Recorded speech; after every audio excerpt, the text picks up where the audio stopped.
Just to begin today, I like to make a rapid resume of what I have said before in order to introduce the day of today. So, what I have said before is that we have known in Latin America a very important historical period which was quite unique in the world, with quite a few governments which have been called progressive governments, re-establishing the functions of the state after the neoliberal period, of course within the context of global capitalism, but with new perspectives and new policies. And we have seen that those new policies have been helped by also the international conjuncture, the price of commodities.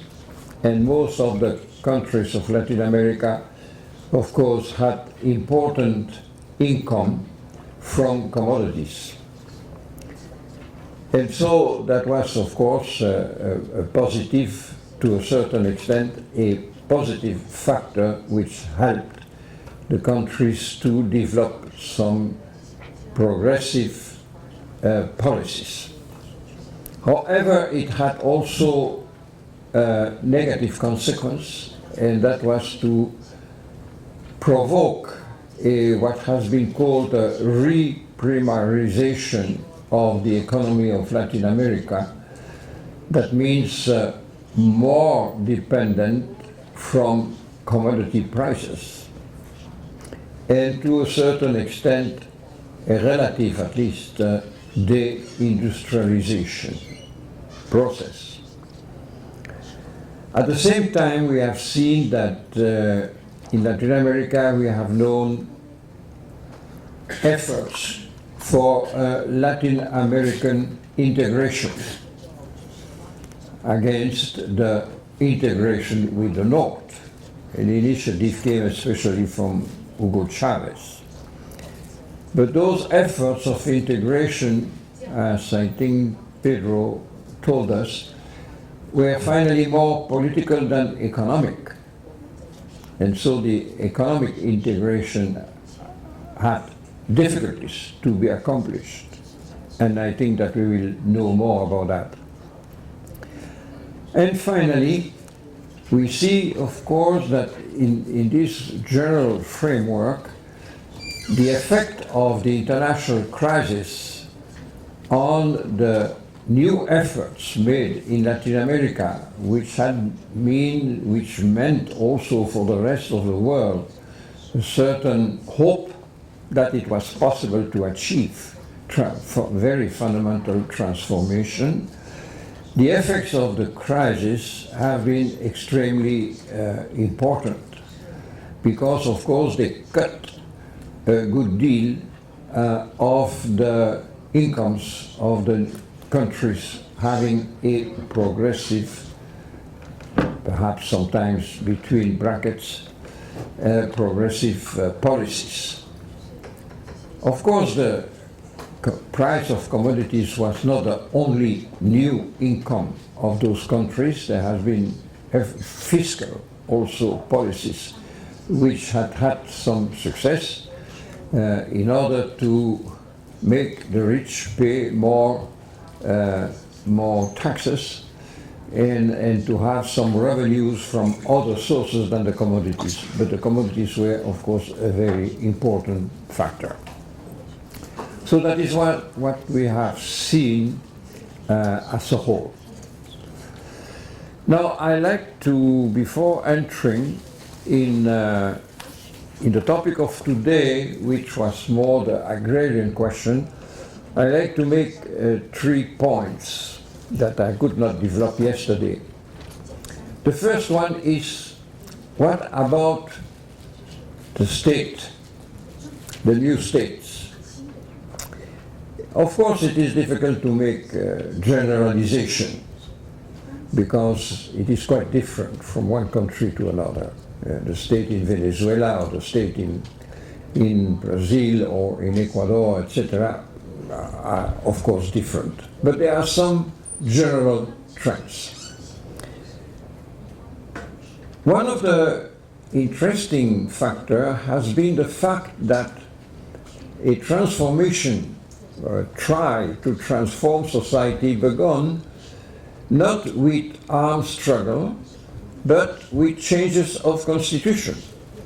And we had the constitution of Venezuela, the one of Bolivia, the one of Ecuador, which were very interesting steps. If I take Ecuador, because I know a little more, because I have participated a little bit to the work of the Constitution of Ecuador, just assisting there, being invited. It was quite extraordinary because there was a real popular participation to the process of constitution. It took several months, but every day some groups were coming there, groups, different social groups, also youth, etc., to discuss with the people in charge of writing the new constitution, to reflect on some aspects of the daily life and of the social structures of the countries. So the process of constitutions has been a very, very interesting one. Even in constitutions like Ecuador or Bolivia, there have been some really new ideas. The constitution of Ecuador is the only one in the world where it is recognized that nature has rights, the rights of nature. Of course, it is very difficult to introduce that in the classical juridical conception, because nature is not a person, neither physically, neither legally. So how to define the rights of nature is not an easy thing.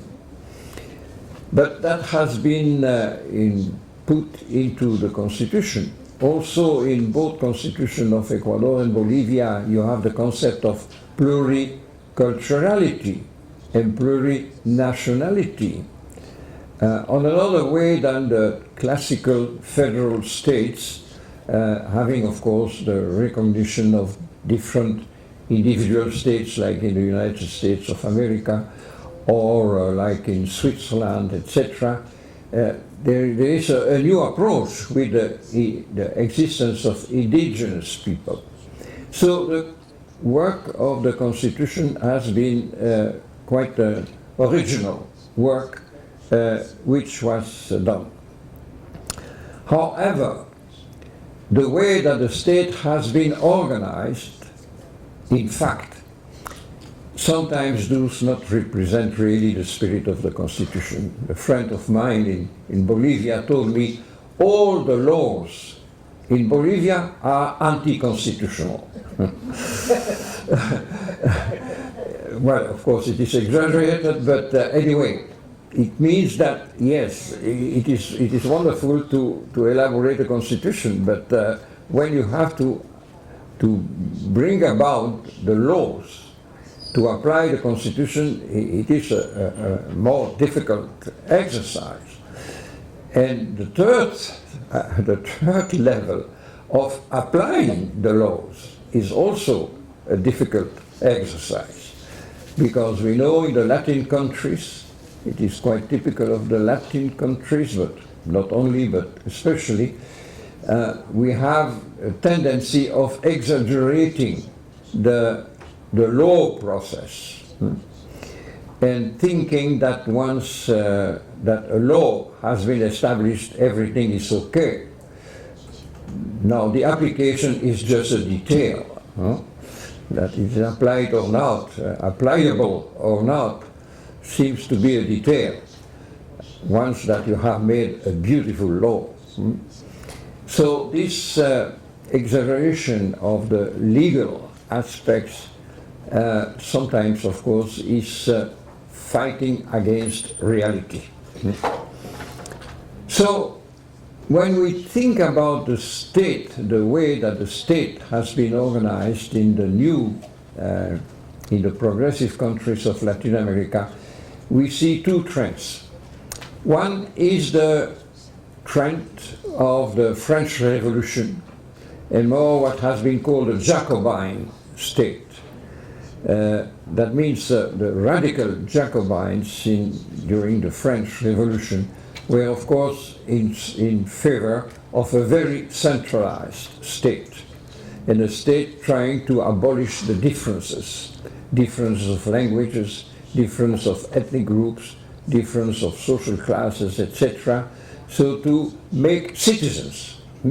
And each citizen has the same rights as any other citizens. And you try to make citizens.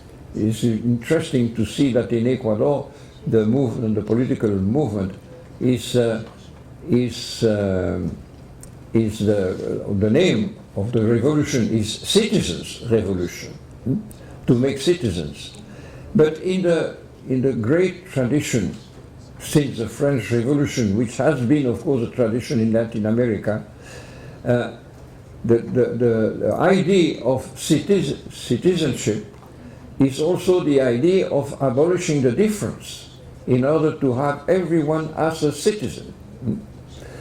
And that has been translated, I think, to a certain extent in the legislation, perhaps sometimes against the constitutions, at least with some contradiction with the constitutions. So one trend is that, a centralized state, decentralized to a certain extent, but a decentralized of central power, not a decentralization of popular participation as a whole. Perhaps Venezuela has been a little different, quite different from that point of view, with the communes and with the idea of communal power, which has been more developed than in other countries. The second trend is the charismatic leadership.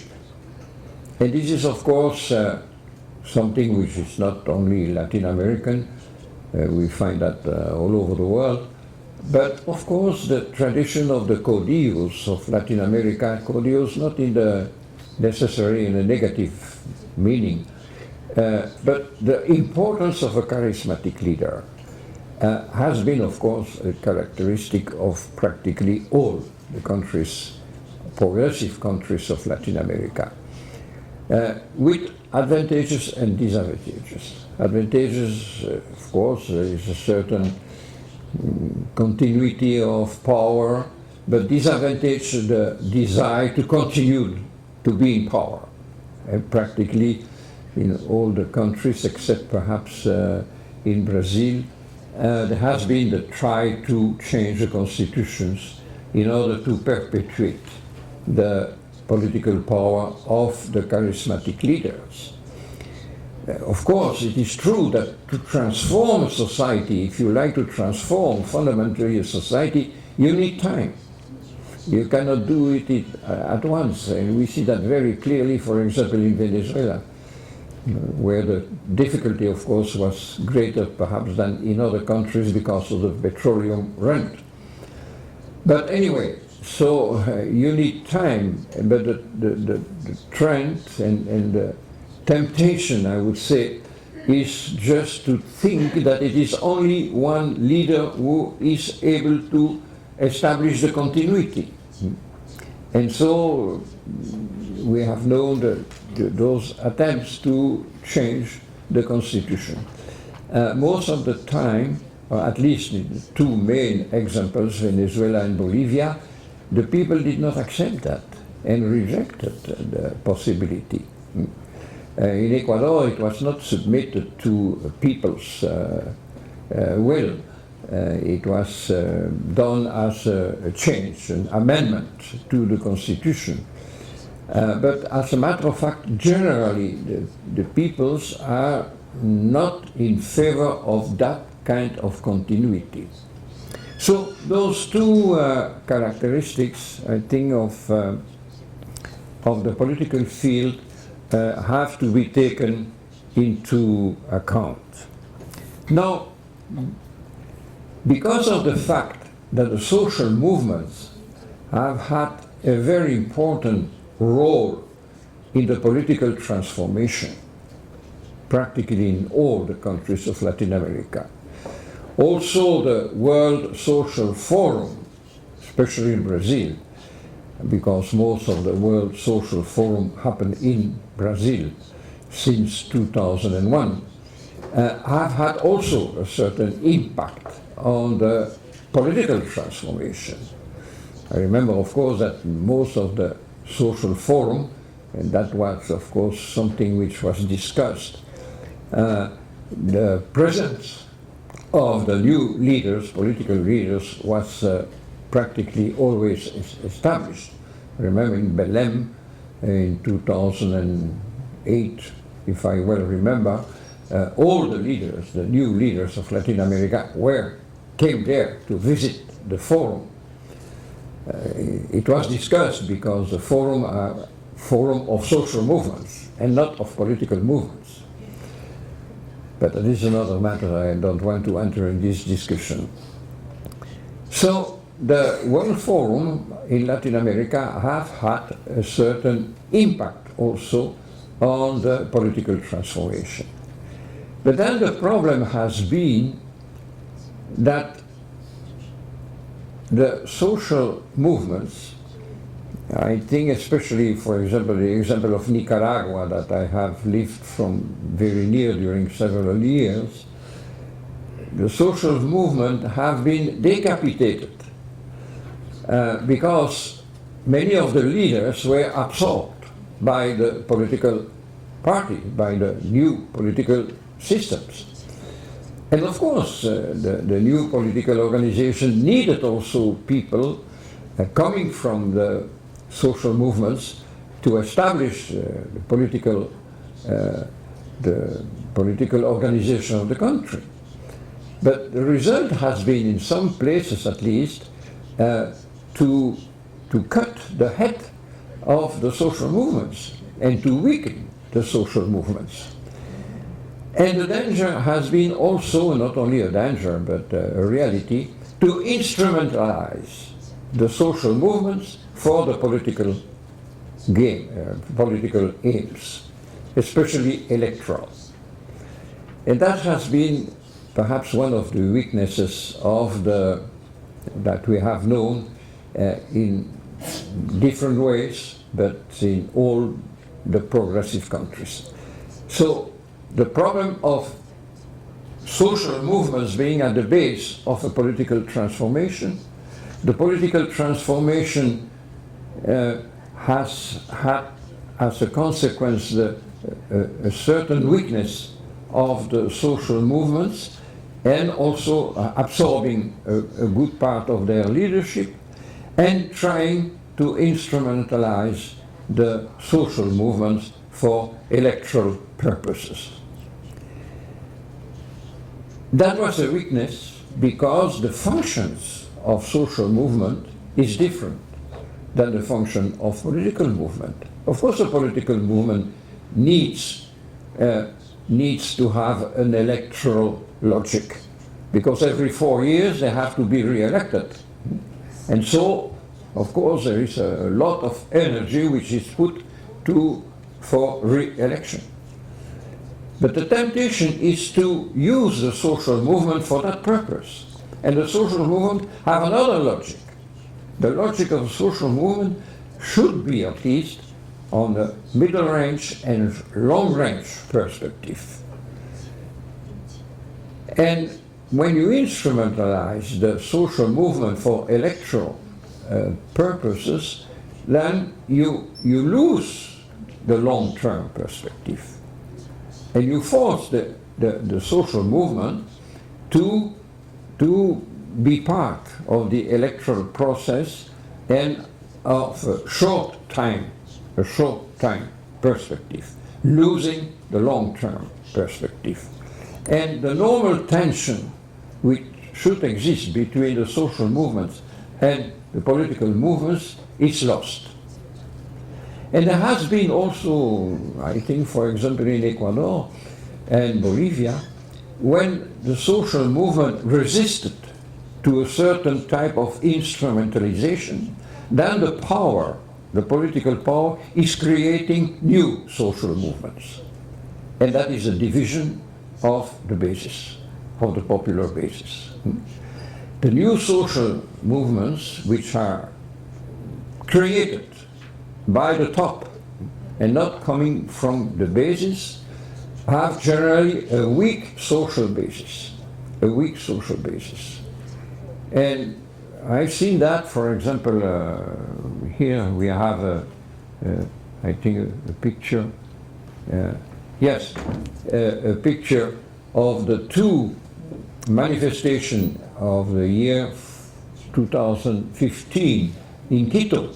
The 1st of May, there was, of course, the traditional manifestation of the workers' movement, but also the other movements, indigenous or peasants, students, etc., to celebrate the 1st of May. But instead of having one celebration, there were two. One pro-government, one against government. No?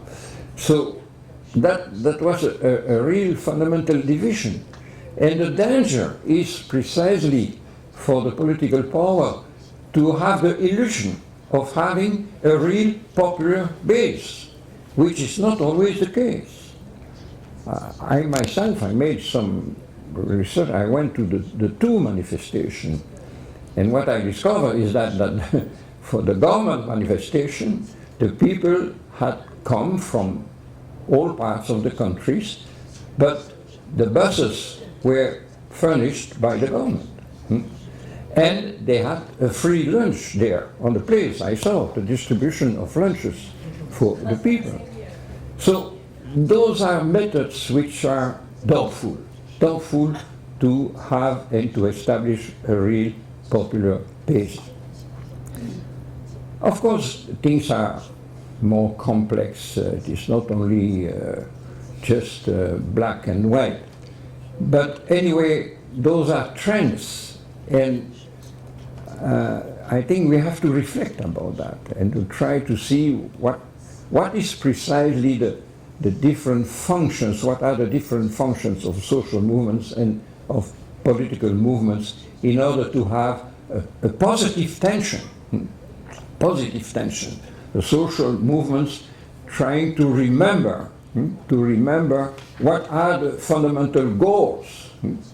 Of course, with the interest of particular groups, the indigenous or the workers or the peasants, etc.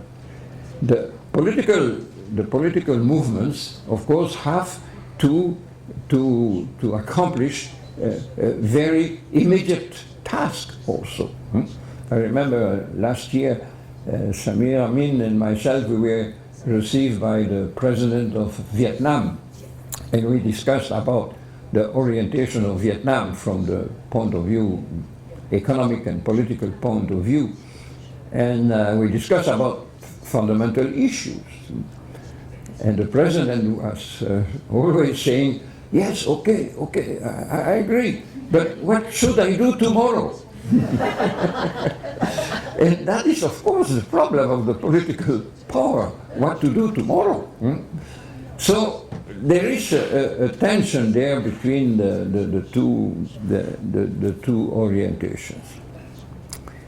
So the second consideration I like to make is to see what is happening now with the crisis, and how did the progressive governments in Latin America react facing the crisis, which is extremely serious, and we see it in different parts.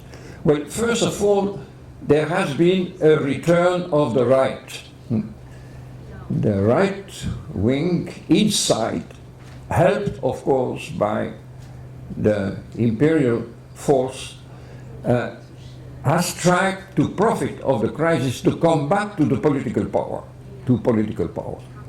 They found that that was the occasion to come back to political power.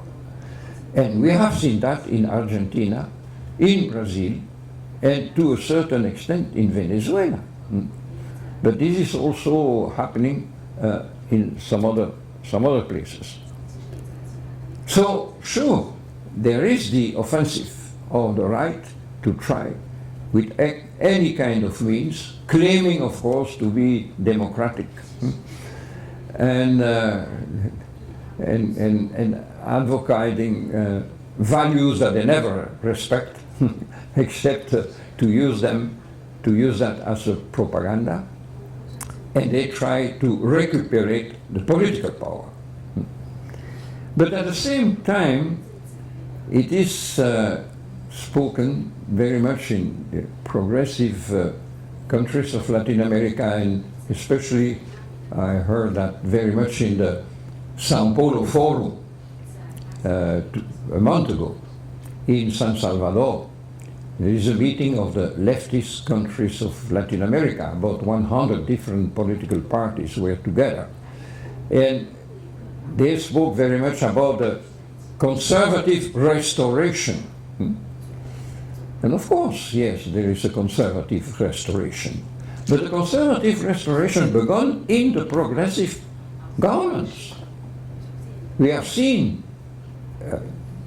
perhaps not only because of the crisis, also because of the fact that most of those progressive political regimes, political organizations, were alliance with a certain left and with a certain right.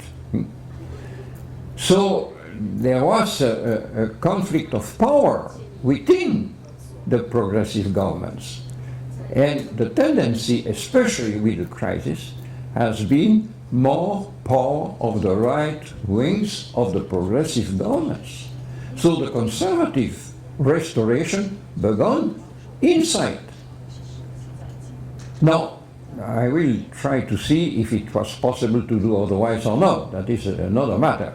But we have to recognize that with different kinds of new laws, new legislation, labor law, etc., that we have known in Brazil, that we have known in Argentina, that we have known in Ecuador, in Bolivia, etc., as an answer to the crisis.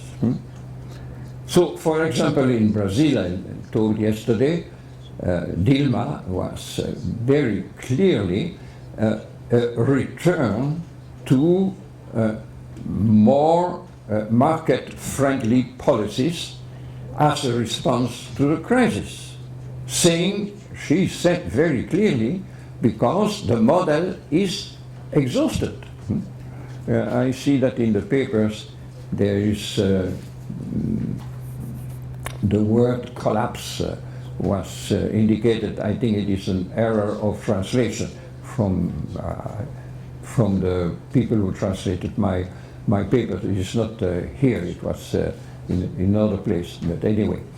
But it's not collapse, it is exhaustion. The experience has come to a certain limit, in great part because of the international crisis. So she's recognized that, and coming back from the United Nations, she said very clearly, no, we must orientate the economy of Brazil much more in the line of market economy. If we take Nicaragua, Nicaragua has given a great part of advantages to local capitalists. The family Pellas, for example, which is the main local capitalist, of course, all dimensions being taken into account. But in Nicaragua, is fully backing the government of Daniel Ortega, and has never had more profit than today. So there has been, of course, a certain shift, a certain change of orientation. In Bolivia, there has been an agreement between the Santa Cruz landlords, and the government decided to increase the agrarian frontier of 1 million hectares within the Amazonian forest. We will speak about Amazonia later on. So there has been concession, more and more concession to multinationals, mining multinationals, so far that some of the people that Evo Morales appointed as responsible of lithium, of mining, etc., have resigned because they thought that it was too much concession to the multinationals and more than necessary. If we take in Ecuador, the labor law has diminished some of the rights of the laborers in order to promote a new productive matrix, etc. We can give many examples. And if we take Venezuela, the opening of Orinoco, the new mining, new petroleum sources, etc., has been open to multinationals with new concession to multinationals. So all over we see that the response to the crisis has been more steps forward, what some people call neoliberalism. Now, of course, the question is, was it possible to do otherwise, facing the international situation? And that is, of course, a very important question. Of course, the new constitutions and the new orientation of the progressive government, at least at the beginning, was called socialism. Socialism of the 21st centuries, etc. Today, it's less and less spoken about socialism. But of course, it is just impossible to think that you can install socialism at once in Latin America today. It's just impossible. And if this would happen in one country, I think there would be immediately a military intervention. And the United States are ready. They have their fifth fleet, I don't know, the Navy, all around the continent. They have their military bases from Honduras to Patagonia. They have their intelligence services and monitoring the whole continent. So they are ready, and they are ready to intervene. And we know that they don't hesitate to intervene. Santo Domingo, Panama, etc. So to build socialism in any country of Latin America is just an impossible thing to think, to build that from one day to another. And of course, we know also that in the history, there has been, of course, steps that sometimes we can think steps backwards. Let us think to the NEP in the Soviet Union, the new economic policy that Lenin decided in the 20s. So the new economic policies was, of course, a certain return to certain laws of the market. So perhaps some steps are necessary, or historical situations are such that you cannot do anything else. Look what is happening in Cuba. Cuba, of course, had come to a certain exhaustion also of a too rigid model of socialist organization of the economy. But anyway, has now to adopt some measures which, of course, can be considered as an opening to the market and perhaps something against socialism, or at least a step which is going backward. So we don't have to be dogmatic, and we must accept the fact that in certain circumstances it is necessary to have different types of steps. Even Samir Amin, who is well, very, of course, very clear in his position, in one of the last papers that he wrote, said, we don't have to be afraid of the word reform. In some instances, we have just to accept reforms, and we don't have to be afraid of speaking about reforms.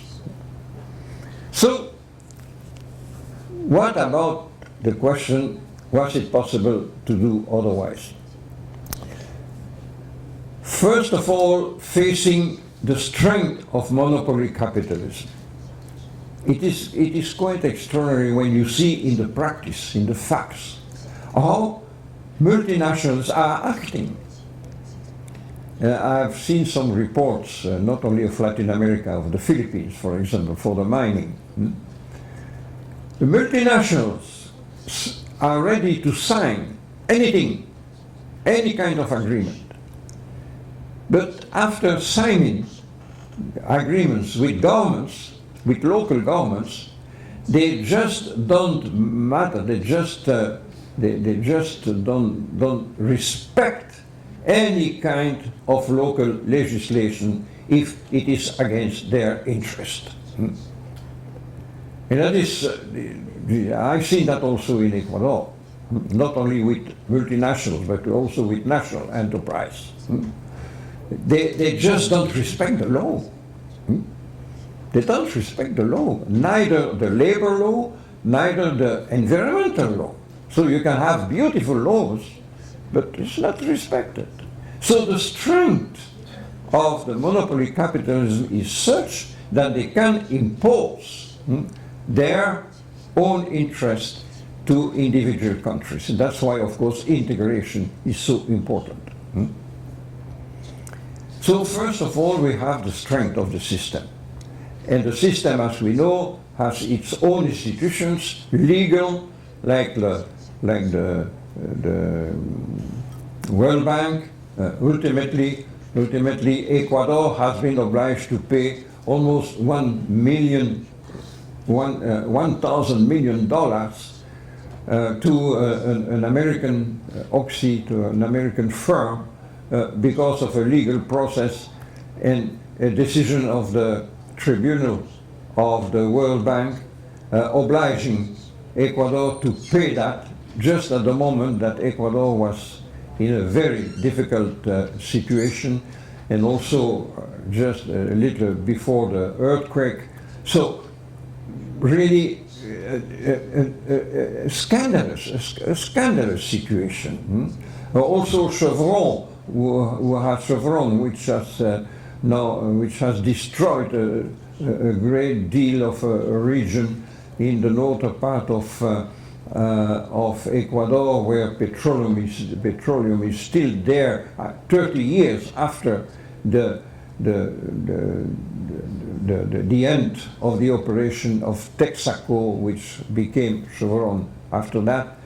And Chevron has won a trial in the court of The Hague against the government of Ecuador, and the government of Ecuador has been obliged to pay almost 100 million to Chevron. So the whole system is organized, against the possibility of transformation. A second factor is the type of vision of development that the new leadership of the progressive countries has had. I think that they were still in the whole orientation of neo-development,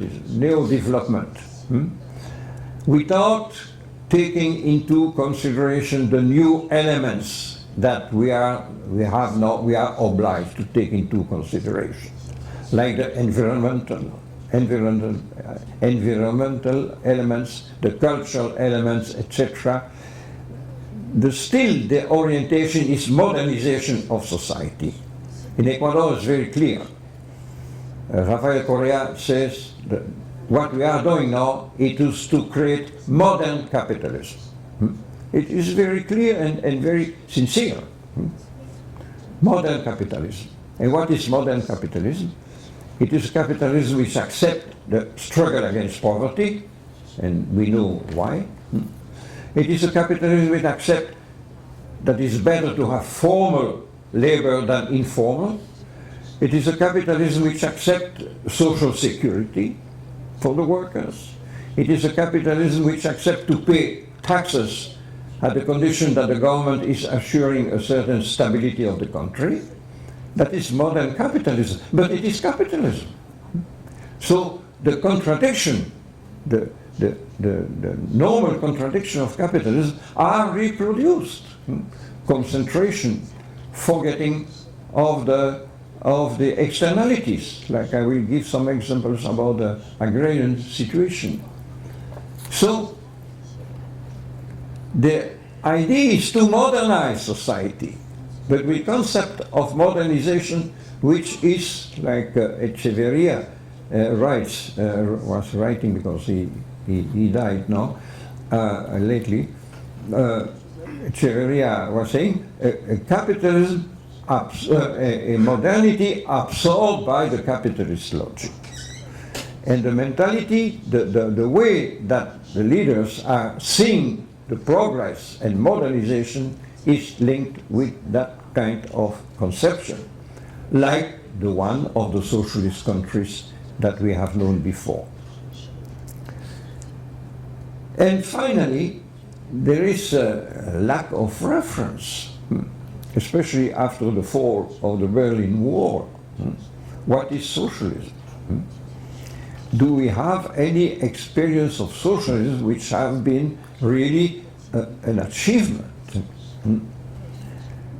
And so the lack of reference is also perhaps a factor which is intervening. So perhaps we can say we are facing situations where it was extremely difficult to make otherwise, to act on the other way. However, and that is what I will try to develop tomorrow, I think it is possible to have another vision. And on a very concrete way, not just abstract, not just utopian, not just definitions, but on a very concrete way of applied policies, with, of course, transitions. Now, rapidly, the example of the agrarian question in Latin America. This will help us to be very concrete. The agrarian question in Latin America is, of course, not so different from the agrarian question in other parts of the world. Of course, Latin America is not like Asia from the agrarian point of view. When people from Latin America are coming to Asia, they don't believe their eyes in seeing how every small part of the earth is cultivated. In Latin America, we can have great extensions. Of course, a big landlord in Latin America is someone who has thousands and thousands and thousands of hectares. I visited lately in Amazonia, a part of the country in Brazil, where one landlord, and I was on his land, had a land as big as Denmark. Well, when I made some studies in Vietnam, in North Vietnam, a few years ago, before the land reform in Vietnam, in North Vietnam, a landlord was someone who had more than 10 hectares. So proportions are extremely different.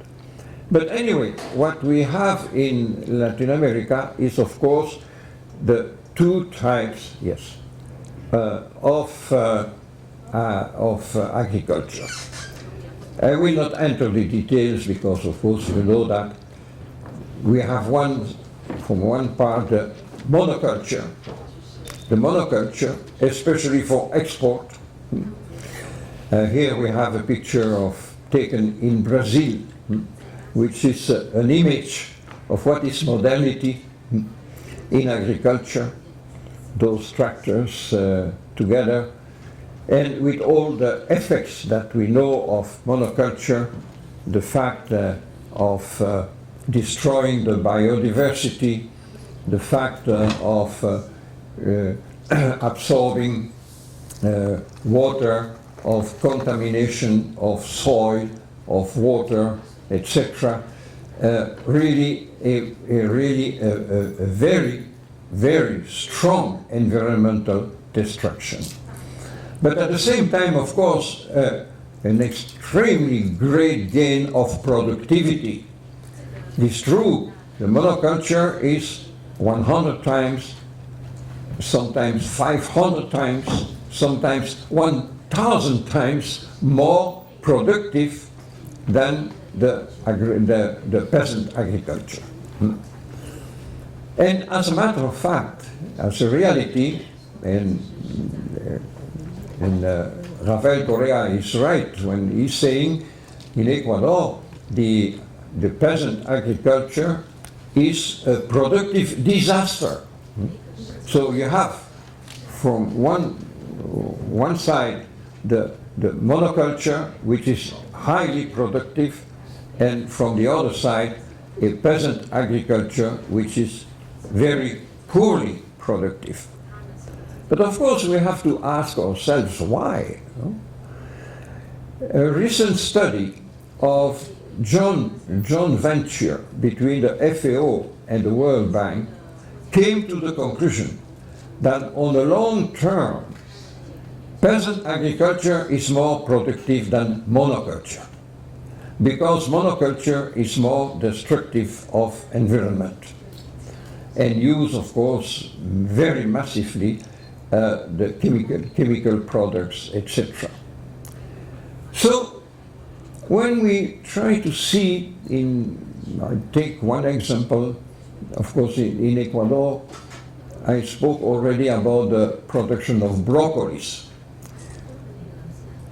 When I spoke with the president about the production of broccolis, he told me, well, this is a very interesting economic activity, because we are exporting broccolis. So that is good for the country. And I said, yes, of course, 97% of the broccolis produced in Ecuador are exported. But at what price? So he was astonished when he said, well, I know that there are some problems for the flowers, for example, but the broccolis, no, I don't see. So I told him, well, I will make research, I will make a study, a report for you to know what is the price of producing broccolis. So broccolis are produced, of course, as monoculture. And we see the picture, broccolis in Ecuador. There are two in the region where I studied that, it was Cotopaxi. There were two main corporations, one for the production and one for the process for export. Now they have merged. So they occupy, of course, some land, and the trend is to monopolize water, so that the communities around the broccolis plantations are lacking of water, because the water is absorbed by the companies. Not only that, they are bombing the skies in order to avoid the rain, the heavy rain on the broccolis, destroying, of course, the production, and they are bombing, sending explosive to the how do you call the sky, in the sky. But the result is that, of course, the extremely big waterfall is going on the communities. And the communities are leaving their production because the company is protecting the production of broccolis. Not only that, they are using very much chemical products, and they don't respect the law, the existing law, which says that you cannot expand the chemical products less than 200 meters from the housing. And they just expand the chemical products all over, even very near. I even saw a school, a primary school, which was empty because practically all the children were suffering of diseases, of breathing diseases because of the chemical products. And of course this is affecting the health of the workers, but affecting the health also of the population. The rate of cancer and the rate of skin disease is greater in that section of the land, of the country, than in other parts of the country because of the chemical products. But the illnesses are not cancer and skin illnesses are not recognized as professional illnesses. So there is no respect of the existing law, but there is no respect of the labor law. They also hire the people. For example, this lady, they are hired day per day, not hired as normal labor, because at that time, that was before the last labor law, you can escape to Social Security, and you go through intermediaries who are taking 10% of the salary for themselves, and they sell the salary of those workers to the employer day after day. And so the employer has not to pay any Social Security. So if they are sick, they just lose their work. And I spoke with those ladies, and there was a kind of hate in those people against the system. So that was for the production.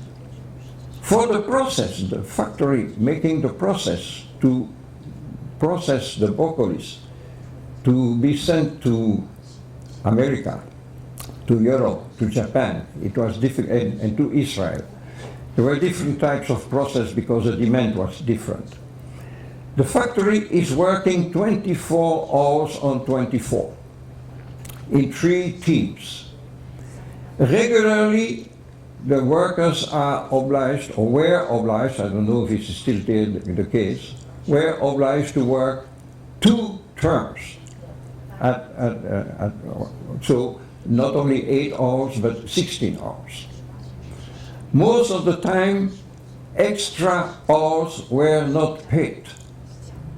Trade unions are forbidden. The workers are obliged to be member of a patronal organization, patrons organization, but the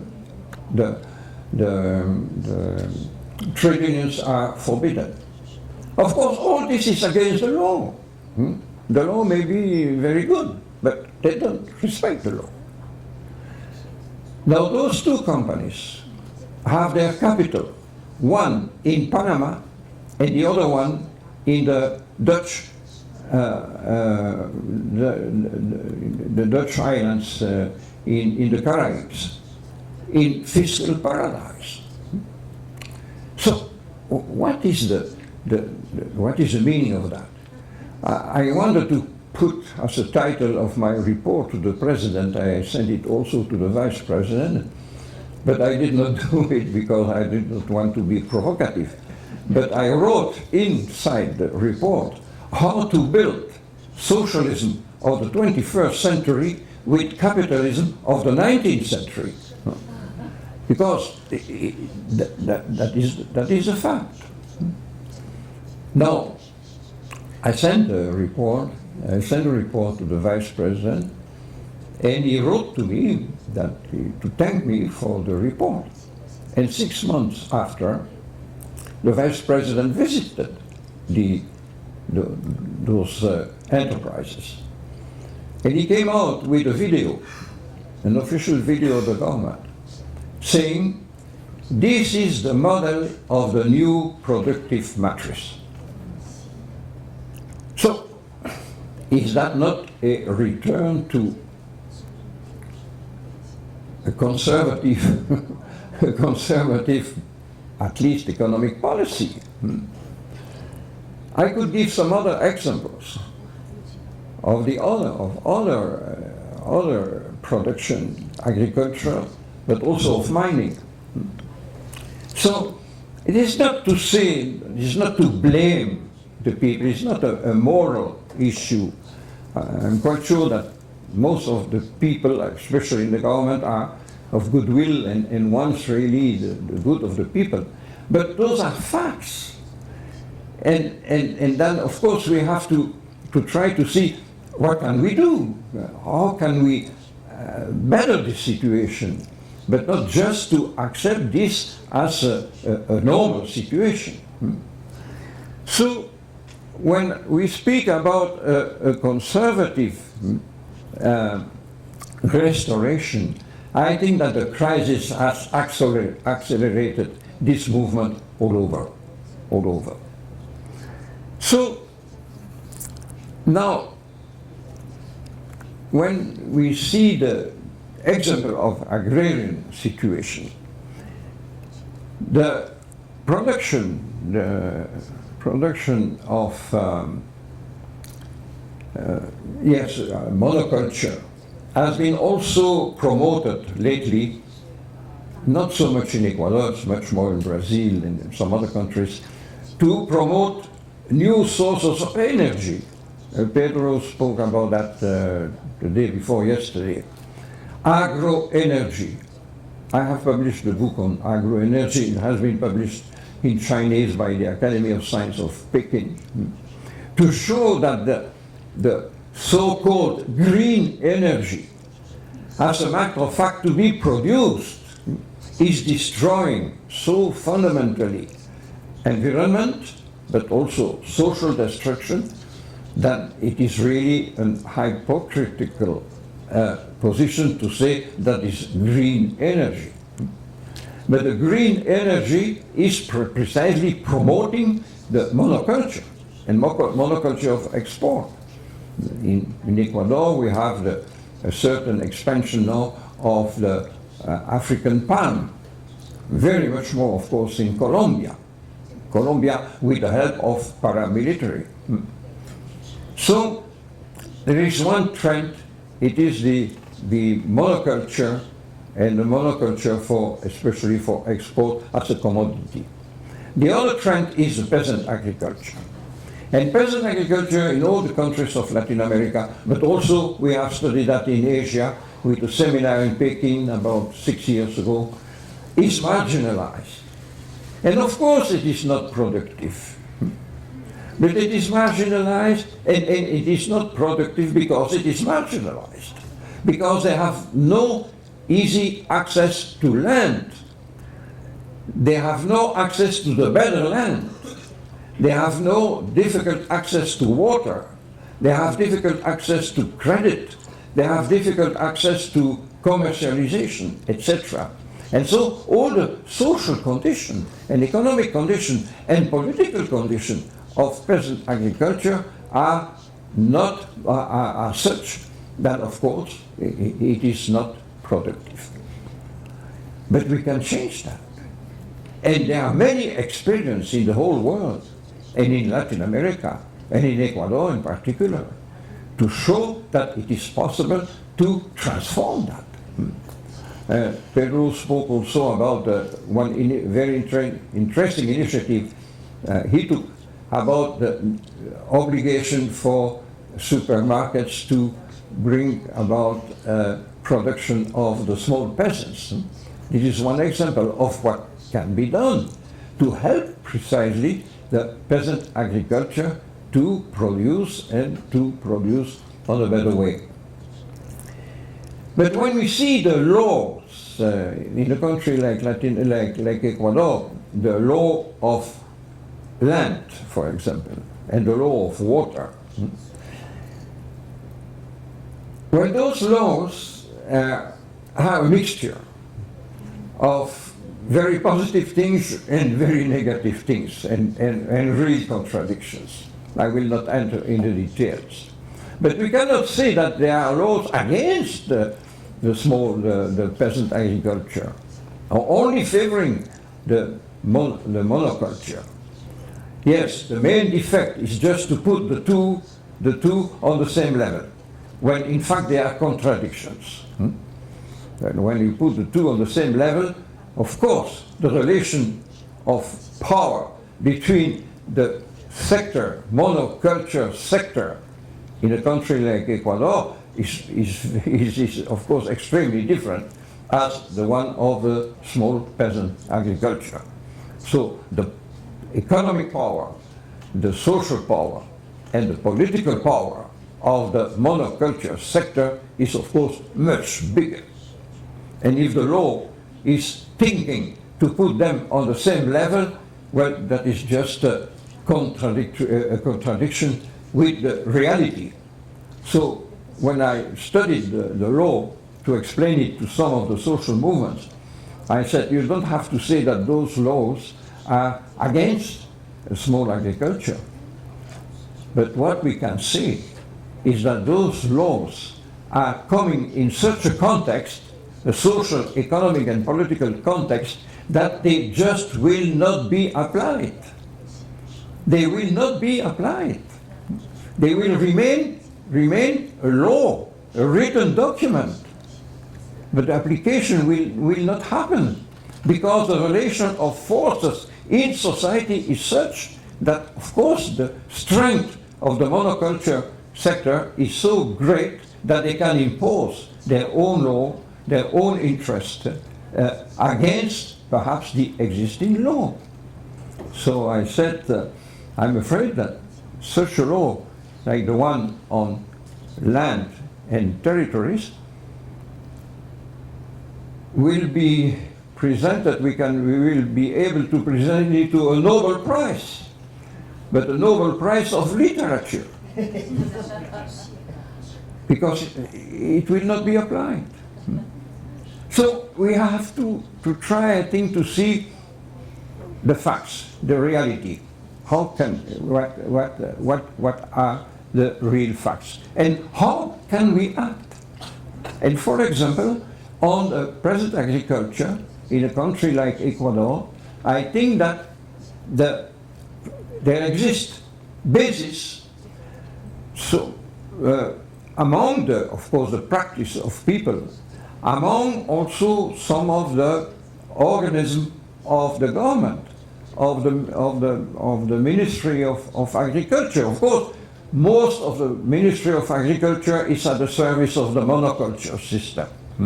But there are some other parts of the minority part of the ministry which are really working in favor of peasant agriculture. There are cooperatives, there are NGOs helping the small peasant agriculture.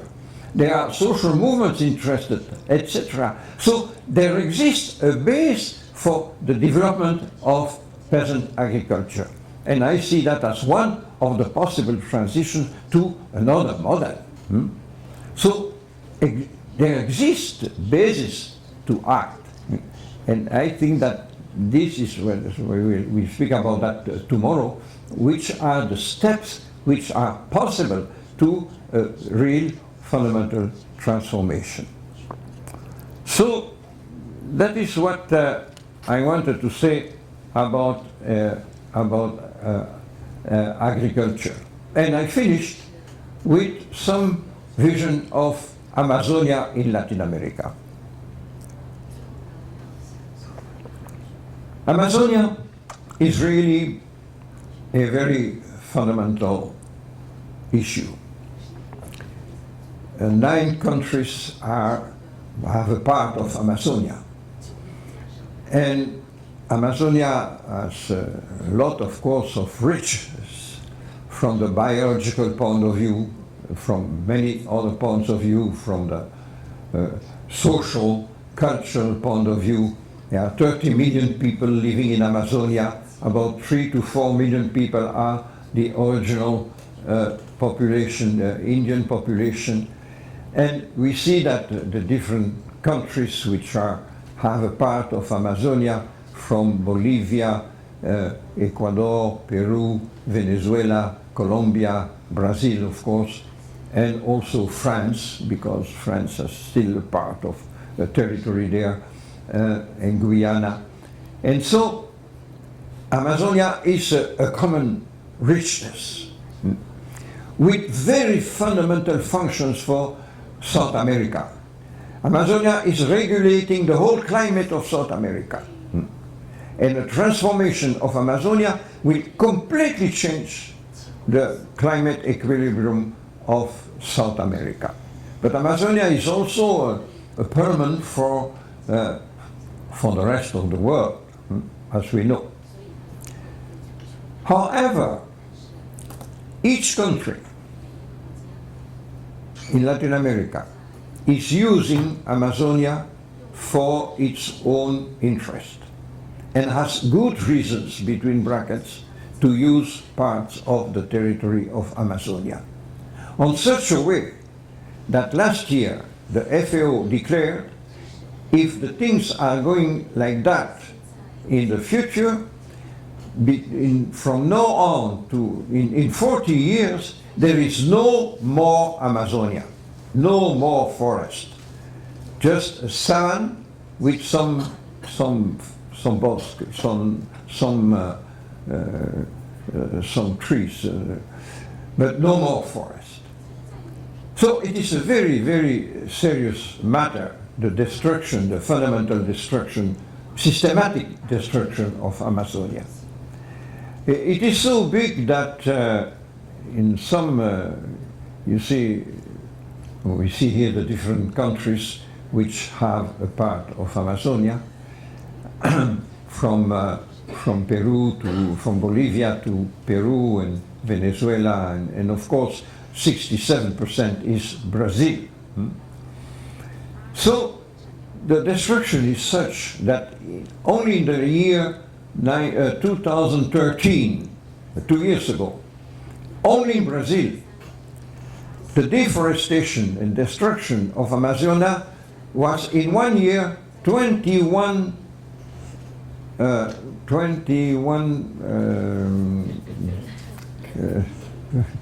Belgium. Belgium, of course, is a small country, but 30,000 square kilometers. But only in Brazil, the destruction was 21 Belgium in 1 year. So we are facing a very grave situation. Not only it is really a very important part of the wealth of water, for example, some of the greatest, of course, rivers of the world. But it is also a great part of the biological richness of the world, absorbing also a great number of CO2, of gas. we see that Amazonia means 34% of all the forest of the world.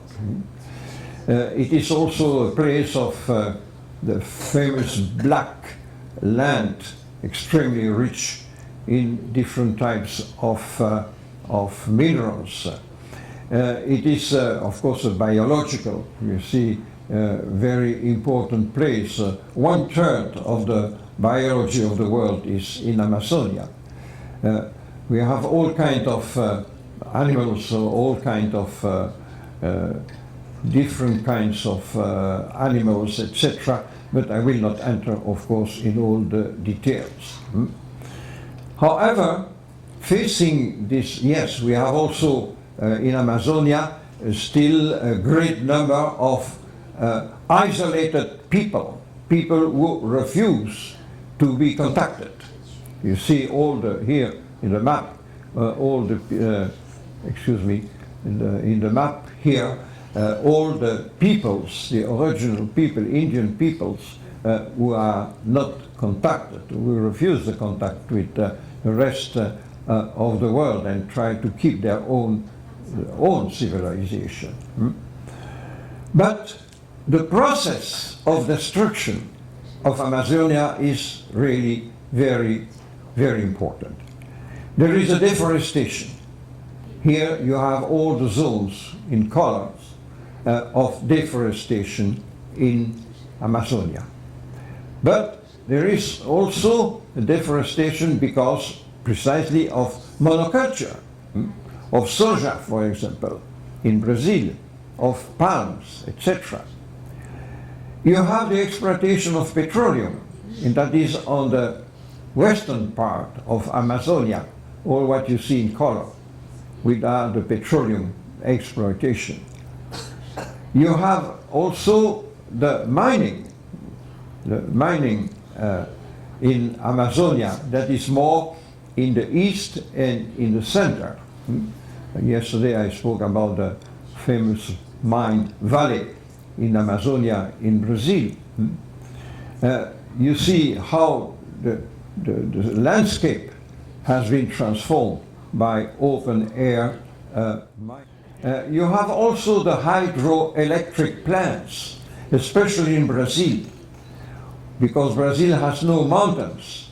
So the hydroelectric plants are working with inundation, with flood of thousands and thousands and thousands of square kilometers, provoking not only the destruction, but provoking also the emission of gas, of methane gas, much worse than the CO2, because of the putrefaction of wood.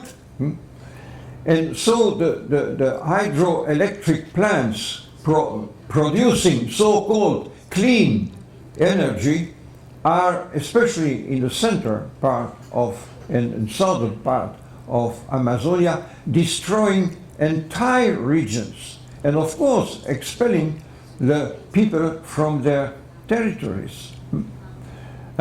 You have also the famous plan of the World Bank for the infrastructure of South America, crossing the Amazonia forest from north to south, and from east to west. For example, here the famous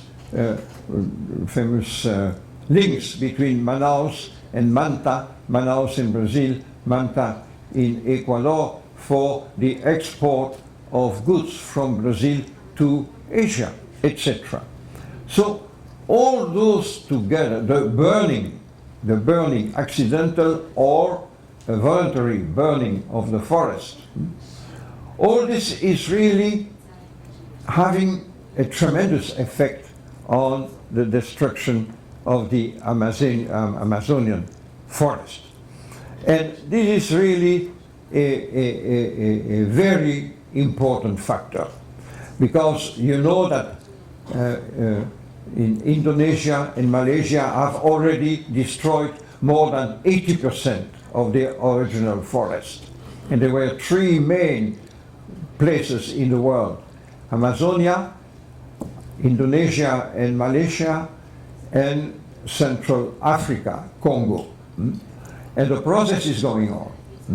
And this process is precisely a process of destruction of those main regions of the world. I know, and in the last encyclical of Pope Francis, he has a passage on a part of the encyclical on Amazonia. And he says we have to be aware that there are also plans, international plans, to try to control Amazonia from outside, saying that the Latin American countries are not able to manage the problem of Amazonia. And so, who has to manage this? The multinationals, of course, because they have their own interest there. And that is, of course, no solution. But we have to find a solution. And the solutions are still possible. According to the FAO, it is still possible to save Amazonia, but we have no more than just a few years.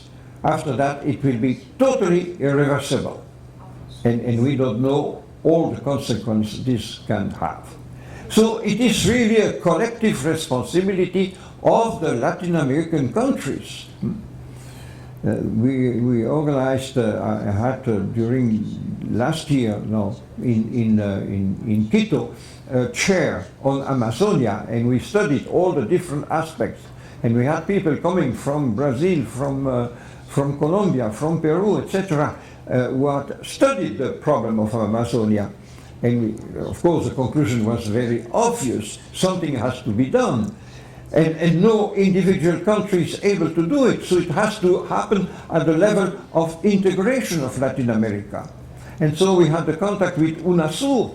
And the people of UNASUR, one came to the chair and had also a participation, trying to see what can UNASUR do.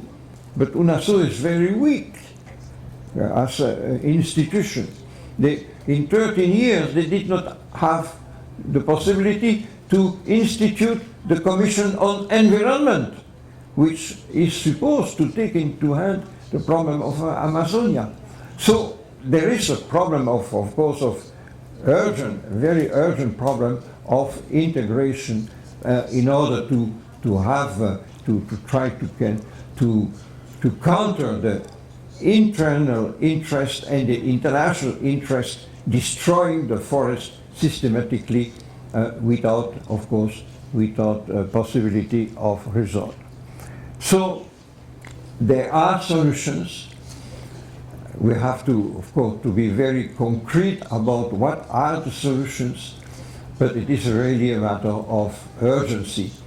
And I think that with the conversation I had with leaders of the different countries of Latin America, the progressive leaders of Latin America at the highest level, that there is not enough consciousness of the gravity of the situation. And each country is interested in getting profit from the Amazonia, or for capital accumulation, or for social benefits, to finance the social policies, but without thinking enough about the consequences. Now, all this I think is possible. We'll see that, try to see tomorrow, from Latin America, but on a world level, how can we think a future? Is it possible to act on another way? Thank you.